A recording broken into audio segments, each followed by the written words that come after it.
With all due respect, we are 27 member states. We have one of the highest gross national incomes of the world.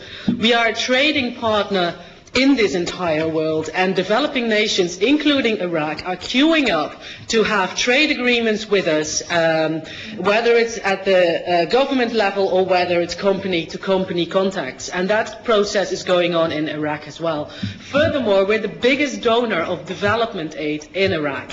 And then, being such a giant when it comes to our weight in the world, yes, economically, why do we continue to be so incredibly modest when it comes to using that economic power and putting it into political influence? But what unites this House, and I'm looking at the embassy of Iraq as well, what unites this House is that we have always stood up when human rights are at stake and when we are facing a humanitarian crisis. And this is what we are facing. So I'm not talking about the politics of the past. I'm talking about the humanitarian situation that we are basically facing in 4 or 5 weeks. And that is that we should all at least be working towards extending this deadline.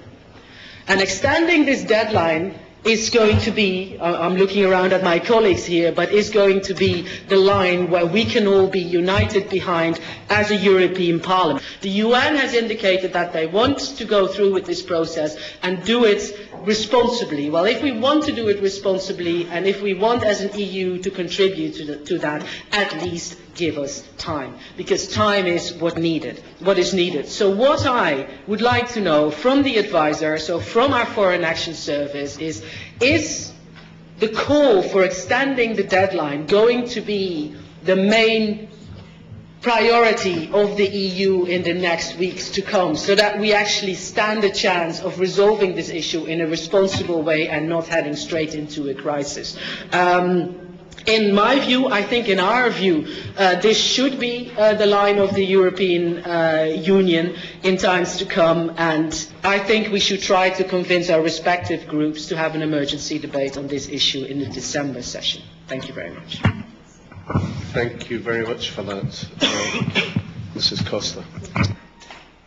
Io capisco molto bene le difficoltà e la situazione molto compromessa che certamente l'ambasciatore ha trovato, tra l'altro il suo è un incarico anche recente. Questo lo capisco, il dato è complesso e non faccio salti logici. Detto questo, io penso che abbia ragione la collega De Lang quando dice noi avremmo come Unione Europea molti più poteri, molta più forza forse di quella che riusciamo a esprimere per condizionare il governo iracheno almeno nel primo obiettivo, che è quello di rinviare la chiusura del campo. Tra l'altro ci siamo espressi in questo modo con una risoluzione, con un appello che abbiamo fatto firmato da moltissimi colleghi parlamentari, fra i quali sono anch'io, di tutti i diversi gruppi politici, quindi non soltanto gli Stati membri e l'Unione Europea hanno relazioni anche commerciali e appunto anche di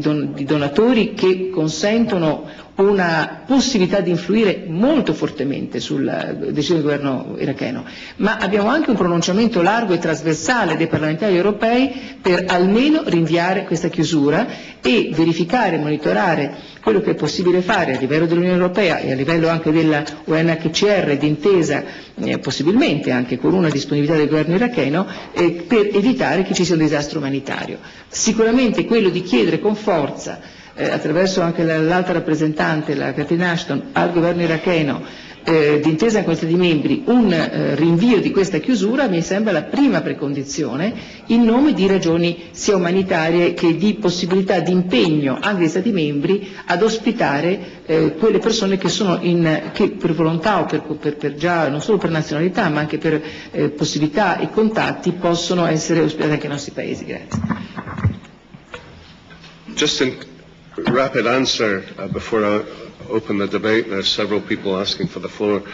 In answer to what Mrs. Costa was asking about the designation alleged by the Iraqi embassy representative of these people in Camp Ashraf being international terrorists or recognized as international terrorists by the international community, this is actually fundamentally incorrect. They were originally on the UK terror list and the